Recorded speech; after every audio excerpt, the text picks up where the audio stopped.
Start with you. Okay. Hi, this is Orlando McAllister. I'm here with one of the most prolific sketch artists in the entire globe, Dillard. I asked Ken to take a look at the coronavirus and the COVID-19 as it's called. And because I'm a retired college professor in a different area in communications and telecommunications, I've had all the time in the world to explore, do research, and get into the essence of virology and epidemiology. So Ken, I sent you a text image of this coronavirus that I got from Scientific America, because I am a member of the IEEE, that stands for the Institute of Electrical and Electronics Engineers, and we set the standards for telecommunication technology, whether you're T-Mobile or Verizon or whatever. Now, without labeling anything, right, in terms of RNA, chromosomes, what's going on with this thing, spikes and all these kind of different biological terms that they use. What feeling did you get by drawing this, by sketching it? What was the feeling? Yeah, what was the feeling like in terms of the function? What are these different areas doing? Well, let's see. Well, when I was drawing it, being that I usually think very metaphysically, Yes. like I could look at one thing and then see something completely different, it was almost like I was drawing fruits. Okay. Like I was looking at the different colors. It also reminded me of the old Atari video games, Okay. like Centipede and whatnot, and because of all of these little particles and whatnot. But a lot of it resembles fruits, vegetables, those type of things. Also, I don't know if you ever, like, maybe if you chop a fruit in half, they usually have these weird irregular type patterns in between it. You know, I just think it's just a different composite of either germs, organisms, that type of stuff. So, I mean, that's pretty much it. Like, if I didn't know what it was, Yes. I would have never thought it was what people said that it was. Yeah, I wouldn't have seen a a virus, sickness. right. I would have saw something completely different. But being that this is the type of thing that's making people sick Yes. and whatnot, it's kind of it's crazy. It's crazy to think about. Something that is so deadly could look so alluring. But I would have never been able to tell what this actually does to people. Yeah, it's almost like we're right by a Korean fruit stand here in Newkirk Plaza, right? So, I mean, even pumpkin or any one of these fruits, if you slice it right down the middle, some of them have a seeds inside of it and some don't. But you're saying that it almost looks like a cross-section of a fruit, which is incredible. Yeah, I mean, and it's weird because I could look at anything and see how it could look like something else.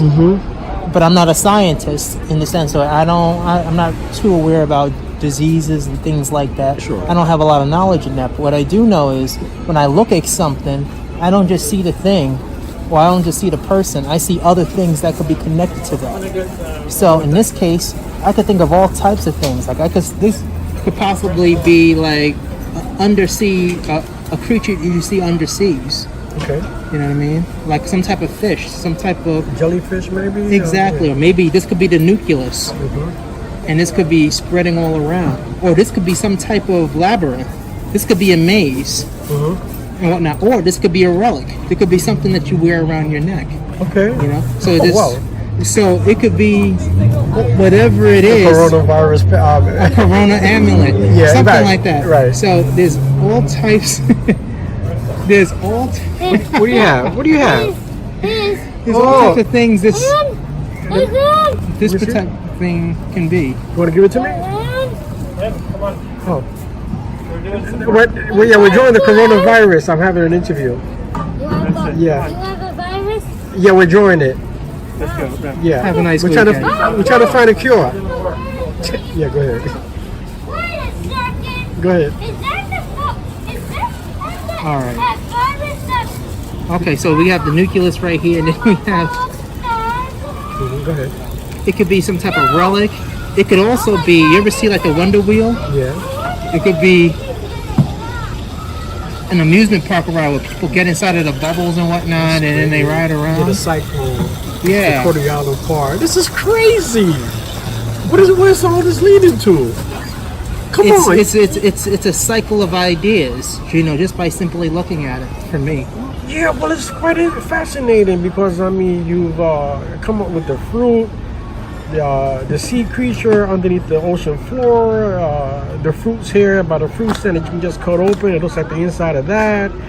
So without, and then, well, this thing they call ribonucleic acid, RNA, right? This is the thing that penetrates the core of this virus, and then it starts to replicate itself into and co-opt the DNA, and then they begin to just manufacture proteins, and then they're able to get into your lungs and all this kind of craziness. Right. So without labeling anything, I just wanted to look at, as you say, metaphysical perspective of this particular creature, because it is living. Right. It's a living creature. But you know, whether it feeds off for human organisms is what is being determined now with the infection rate, you know. But this is Is he gonna die? no.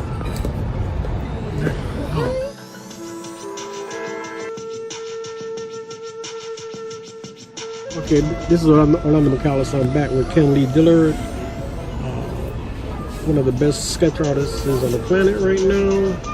So this is the coronavirus, COVID-19, and we're just looking at it from different perspectives without having to study microbiology or virology or epidemiology to get to the essence of these organisms, these viruses.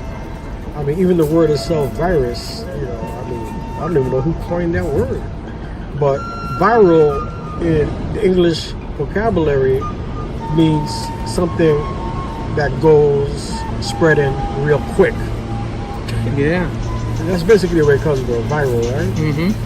And vivo means living. So this is a living organism or creature at the microscopic, microscopic level that spreads very rapidly and occupies such tight quarters in this world. Whether it can live outside of a living organism is, they say that it does.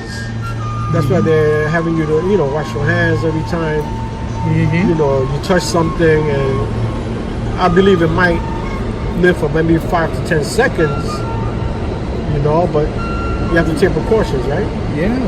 So closing this out, right? Do you think they might be some kind of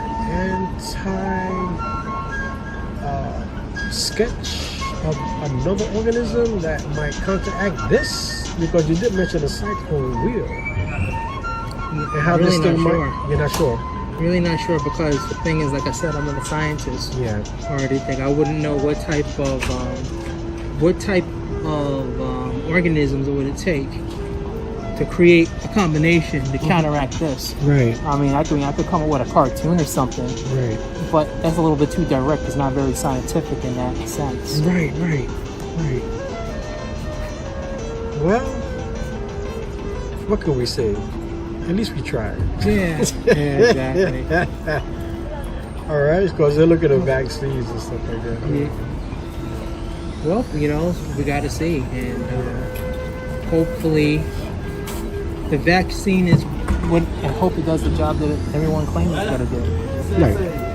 Not be a microchip or anything else like that. Yeah, or they might create a vaccine that affects other organs in your body and Right, could be just as deadly. right. You know, but most people say that you have to feed your body with micronutrients, you know, with minerals and vitamins as well. Right. Eat the right food.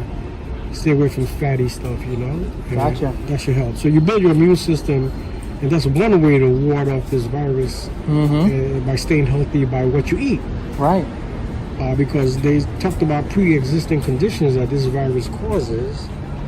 A lot of it has to do, you know, whether you're diabetic, how many years have you been diabetic, whether you suffer from Alzheimer's, dementia, and other type of things that might have impaired you while you were younger, or maybe into your middle ages. Wow. Yeah, so that's the connection that they're making, that it just co-opts your immune system and leaves you susceptible to, you know, to resurrect illnesses that you might have had in the past. Yeah, it sounds like Facebook, where they try to look up your old classmates or something like that. Yeah. It's weird. This coronavirus. Well, the funny thing about it is that it happened 100 years ago around the world, which is they labeled this Spanish flu, right? The influenza. Flu comes from influenza. So it's happened before. Right. So whether this is Mother Nature trying to weed out a lot of the negative elements in among the human species is yet to be determined. Right. So some biblical people would say, well, this is a weeding out, a cleansing. Gotcha. In other words, they're purging. Exactly. All right, guy. Thank you. This is the big old reporter from Brooklyn. I was here with Ken Lee Dillard, signing out.